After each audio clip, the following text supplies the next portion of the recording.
and our team, our DOST Provincial Director.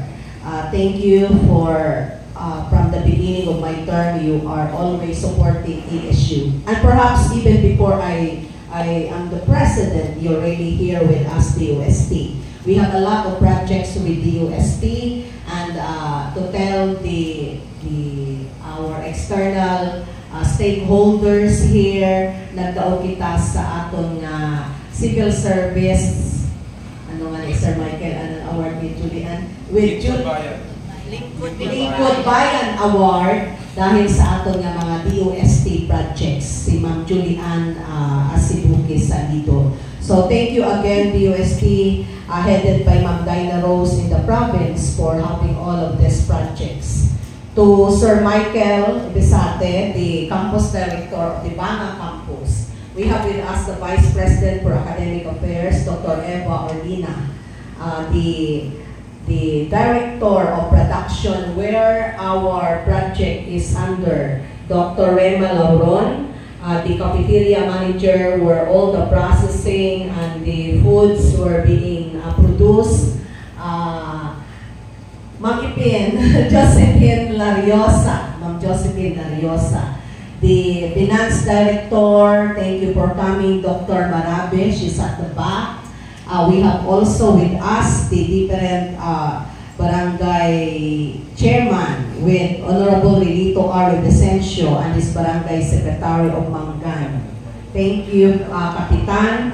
Honorable Allen N. Robelo of Hikbakan, salamat kid Kapitan. And the different principals. We have with Mangan National High School, Ma'am Eileen Ropa, the head teacher, with Ma'am Angel Rose. Then Ma'am Judith Obrique of Baca National High School and Ma'am Catherine Inson, with Ma'am Maricris Urbano, and together with Ma'am Valencia, the feeding coordinator. The Bacan Elementary School, Ma'am Jane Redison, with the feeding director, Ma'am Stanislao. The faculty who were invited today from the different colleges of our university, the Capistin, she's with us also, Ma'am Ragaas. She's just promoted from her being a professor. My congratulations, our congratulations. We have also with us the Extension Director, Dr. Ninia Boholano. Sino pa ba? And all of us here, mayad-ayad na agahon, katong tanan. Mayad-ayad nga agahon. ASU really is entering into AMOA today, and my congratulations. There were a lot of memorandums being signed by myself, but I do believe that this memorandum is the best. Why? Because it pertains to food.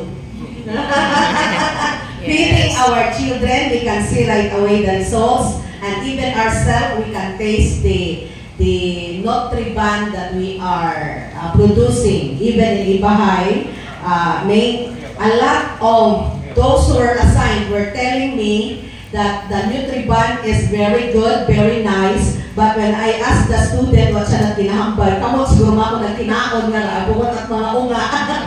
Then ubos na nandat dayaw. So congratulations, production team, together with DOST and now with ASU for this memorandum of agreement to be signed later. And this will formalize our collaboration with each other. I am really very honored that the production team under Ma'am Lauron, with Ma'am Ipin, Ma'am Lariosa, hay gaisip gid itusto kung paano mga naag at paano pagid nga apo nga barangay o ato ni mabuligan sa haranga project.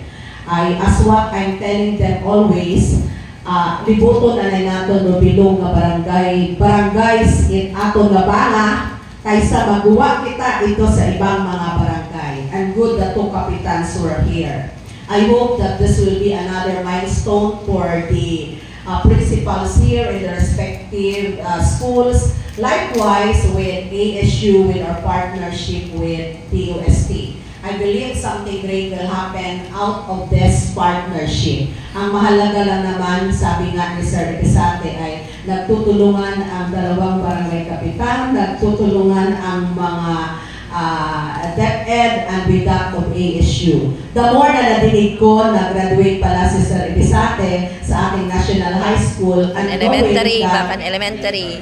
elementary niya, knowing that his residence is really Banga, Aklan.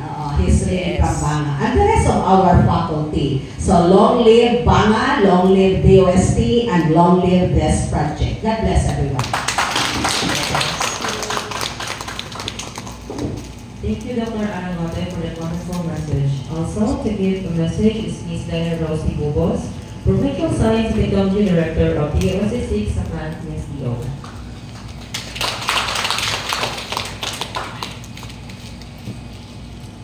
Good morning.